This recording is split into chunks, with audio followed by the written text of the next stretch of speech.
function of Chhattisgarh Legislative Assembly was held in Raipur on 24th March. President Draupadi Murmu attended the occasion where she urged policymakers of the state to ensure environmental conservation while moving ahead on the path of development. The president also said that they also have the responsibility of connecting all sections of society with the journey of modern development. The American Chamber of Commerce in India's Technology Interventions for Road Safety US-India Partnership Program was held in New Delhi on 25th March. Union Minister of Road, Transport and Highways Nitin Gadkari graced the program. Speaking on the occasion, the minister said that the government has decided to set up 2,000 driving training schools in the socially and economically backward areas to create new employment opportunities. The closing ceremony of Khelo India Para Games 2025 was held on 27th March in New Delhi. The week-long Paralympics event brought together over 1,300 para-athletes from various states and union territories. Haryana ranked number 1 with a medal tally of 34 gold,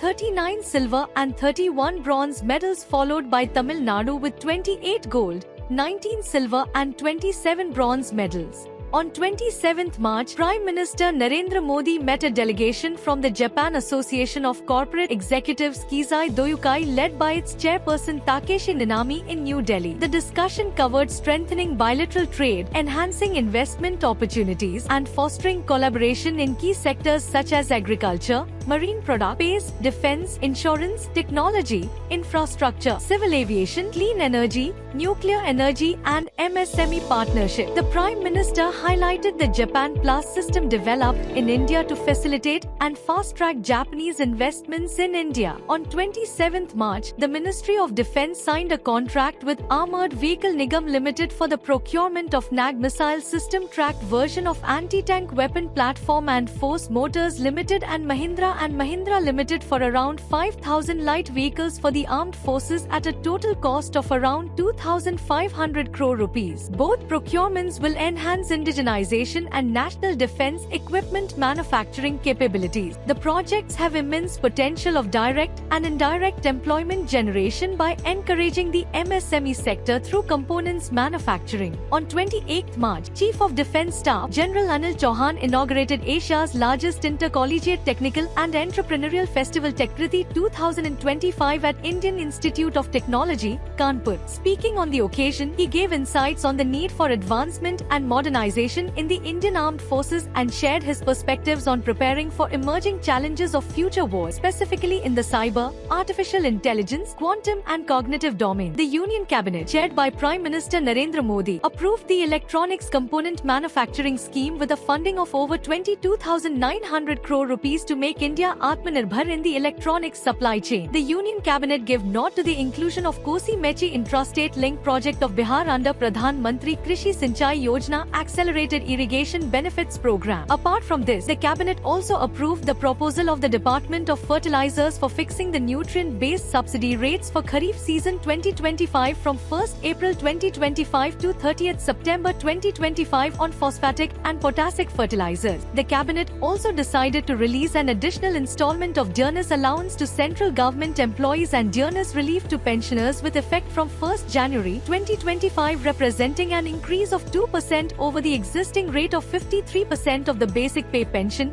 to compensate against price rise. Additionally, the Union Cabinet approved the construction of 4-lane access-controlled greenfield and brownfield Patna-Ara-Sasaram corridor starting from Patna to Sasaram in Bihar. The project will be developed on hybrid annuity mode at a total capital cost of over 3,700 crore rupees.